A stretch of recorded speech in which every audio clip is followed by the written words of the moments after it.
One man sat under a tree and declared that all life is suffering. The other stood on a mountaintop and screamed that suffering is the path to greatness. Two of the most brilliant minds in human history looked at the same darkness, the same pain, the same unbearable weight of existence, and came to completely opposite conclusions. One said escape it, and the other said embrace it. Buddha said desire is the root of all suffering. Let go, detach, find peace. Nietzsche said suffering is the forge of the human spirit. Lean in, grow stronger, become who you are. So which one was right? Escape or embrace? Here is the thing, you have already chosen a side. Every time you avoid pain, every time you chase comfort, every time you numb yourself with distractions, you are answering this question whether you realize it or not. Today, we are going to put these two titans face to face, and by the end, you will understand something about suffering that neither of them could have told you alone. To live is to suffer, to survive is to find meaning in the suffering. The first noble truth. 2,500 years ago, a prince named Siddhartha Gautama had everything. Wealth, power, a beautiful family, walls built around his palace so he would never see suffering. And yet, the moment he stepped outside those walls, everything shattered. He saw an old man, a sick man, a corpse, and a wandering monk. Four sights that destroyed his entire worldview. And in that destruction, something extraordinary began. Siddhartha abandoned his throne, his wife, his newborn son. He starved himself, tortured his body, wandered for 6 years searching for an answer to one single question. Why do we suffer? After nearly dying from starvation, he sat beneath a bodhi tree and refused to move until he found the truth. Pain is inevitable, but suffering is optional. What emerged from that night of meditation became the foundation of one of the world's great wisdom traditions. The first noble truth, dukkha, all conditioned existence is marked by suffering. Not just physical pain, but a deeper, more pervasive dissatisfaction woven into the fabric of being alive. Everything you cling to will eventually be taken from you. That was Buddha's starting point, but what he built on that foundation would surprise you, because Nietzsche started in almost the exact same place. Nietzsche's abyss. Friedrich Nietzsche was not born into privilege, he was born into pain. His father died when he was 4, a slow, agonizing death from a brain disease. Agony. By the time Nietzsche was 30, he was already plagued by migraines so severe he would spend days in darkened rooms, unable to see, unable to think. His eyesight was failing, his health was collapsing, and the woman he loved, Lou Salome, rejected him completely. Nietzsche knew suffering not as an abstract concept, but as the constant companion of his waking life. Pain as teacher. And yet, instead of seeking to escape it, Nietzsche did something radical. He looked directly into the abyss and asked a different question. Not how do I end suffering, but what if suffering is the point? What if the moments that break you are the moments that build you? If this ancient clash of ideas is already making you think differently about your own pain? Hit like and subscribe to unlock more treasures from the vault. Because what comes next might change how you see everything. He who has a why to live can bear almost any how. Nietzsche believed that comfort was the enemy of greatness, and that belief would lead him to one of the most provocative philosophies ever conceived. But to understand why his answer was the opposite of Buddha's, we first need to understand what Buddha actually prescribed. The middle way. Buddha's answer to suffering was elegant, precise, and deeply counterintuitive. He did not say ignore the pain. He did not say pretend it does not exist. He said understand it. The four noble truths are like a medical diagnosis. First, life involves suffering. Second, suffering arises from attachment and craving. Third, there is a way to end suffering. Fourth, that way is the eightfold path. 1. Right understanding. 2. Right intention. 3. Right speech and action. 4. Right mindfulness. 5. Right concentration. Think about it in your own life. When was the last time you suffered, really suffered? Was it because something bad happened, or because you wanted reality to be different from what it was? You lost a relationship and suffered not because of the loss itself, but because you clung to the idea that it should have lasted forever. You failed at work and suffered not from the failure, but from the expectation that you should always succeed. Attachment is the root of all suffering.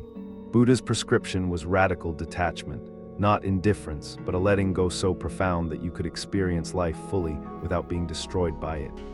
Nietzsche heard this message and called it the greatest danger humanity had ever faced. The will to power. Nietzsche looked at Buddha's path of detachment and saw something terrifying. He saw surrender. He saw the human spirit, capable of reaching unimaginable heights, choosing instead to sit still and dissolve into nothingness. Surrender versus conquest. For Nietzsche, the will to power was not about dominating others.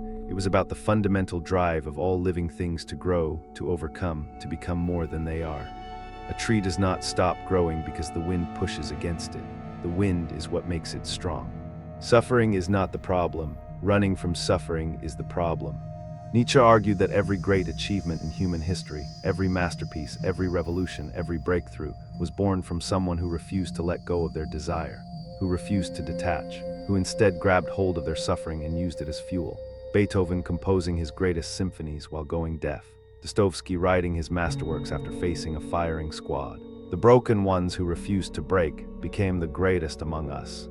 Where Buddha said let go of desire, Nietzsche said desire is the engine of human greatness. That which does not kill me makes me stronger. But was Nietzsche being fair to Buddha? Or was he attacking a version of Buddhism that never actually existed? The great mistake. Here is where things get fascinating. Nietzsche admired Buddha more than almost any other figure in history. He called him the most realistic thinker who ever lived. Respect. But Nietzsche also believed that Buddhism, when taken to its logical conclusion, led to nihilism, to a negation of life itself. And this is the great misunderstanding that echoes even today. When people hear detachment, they think emptiness. When they hear letting go, they think giving up. But Buddha never said stop caring. He said stop clinging. There is a universe of difference between letting go and giving up. A surgeon who operates with detachment is not cold, she is focused. A firefighter who enters a burning building without panic is not indifferent, he is effective. Detachment is strength. Buddha's detachment was never about becoming a stone. It was about becoming an ocean. Waves come and go, storms rage on the surface, but the depths remain undisturbed. Nietzsche, brilliant as he was, may have confused the surface calm of the ocean with the stillness of death. In the end, only three things matter: how much you loved, how gently you lived, and how gracefully you let go. And this brings us to the question that really matters, the one about you. Your hidden answer. Right now, without even thinking about it, you have already chosen a side. Look at how you handle pain. When something hurts, what do? Do you sit with it, breathe through it, let it pass like a cloud? Or do you channel it, turn it into motivation, use it to push harder, work longer, prove something? Most of us do neither. Most of us do the thing that both Buddha and Nietzsche would have despised. We numb it. We scroll through our phones. We binge watch shows. We eat. We drink. We do anything, everything to avoid actually feeling the weight of being alive. The modern epidemic is not suffering, but the avoidance of suffering. Buddha would say you are trapped in samsara, the endless cycle of craving and aversion. Nietzsche would say you are the last man, the most contemptible being, the one who has given up on greatness for the sake of comfort. Numb, awake, alive. Both of them, from completely opposite directions, are pointing at the same disease. You are not suffering because life is hard, you are suffering because you refuse to face it. But here is where their paths diverge into something truly extraordinary. Amor fati. Nietzsche's ultimate answer to suffering was not just to endure it, it was to love it. Amor fati, the love of fate. Amor fati. Imagine, Nietzsche said, that a demon came to you in the darkest hour of your loneliest night and told you that you would have to live this exact life. Every moment of it, every heartbreak, every failure, every humiliation, over and over again for all of eternity. My formula for greatness in a human being is amor fati.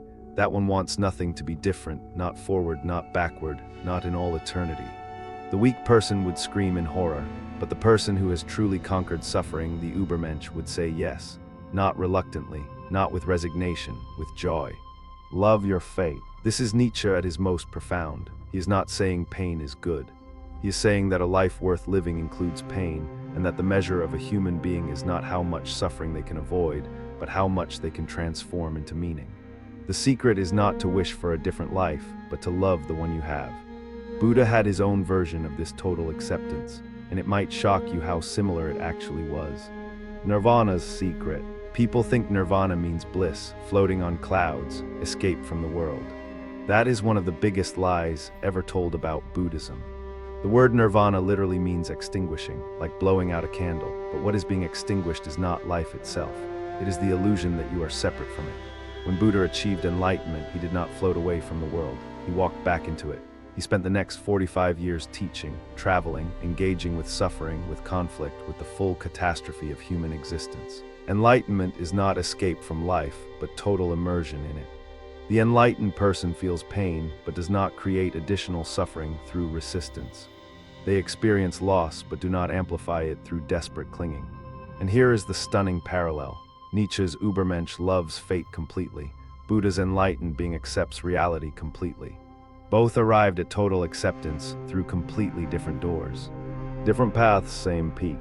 One through the fire of desire, the other through the stillness of release, but both standing on the same mountain, and that mountain has a name. The same mountain. What if they were both right, not partially right, not compromisingly right, completely right for completely different types of suffering?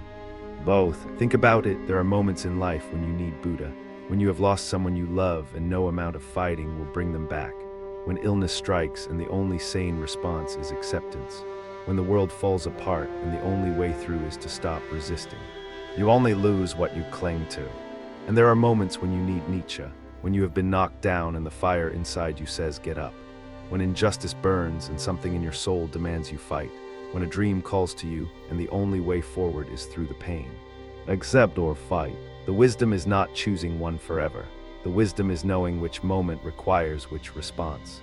The master of life knows when to let go and when to hold on. A monk's stillness in the morning, a warrior's fire in the afternoon, that is not contradiction, that is completeness, and it brings us to the deepest truth of all. The deepest truth.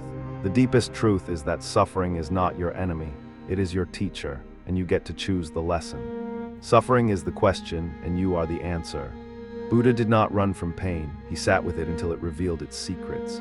Nietzsche did not worship pain, he danced with it until it made him stronger. Both of them understood something that most people spend their entire lives avoiding. You cannot have a meaningful life without suffering. You can only choose your relationship with it. Choose your response. Will you let it break you? Will you numb yourself against it?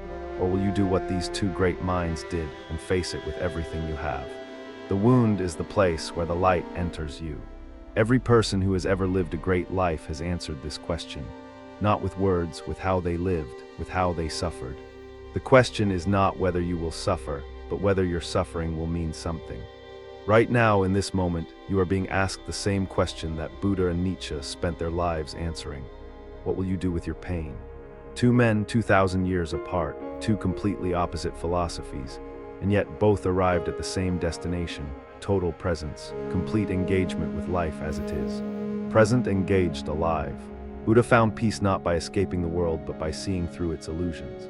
Nietzsche found greatness not by avoiding pain, but by transforming it into power. And you right now have access to both of these paths, not as ancient relics in dusty books, but as living tools for navigating the suffering that is coming for you today, tomorrow, and every day you draw breath.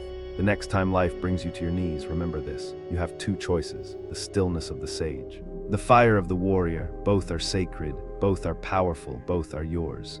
You are not defined by your suffering, but by what you become because of it. If you made it this far, comment Amar Dukkha to prove you understood the bridge between these two ancient truths. The wisdom of the ages is yours. Use it well. If this unlocks something in you, hit like and subscribe. The vault has more wisdom waiting.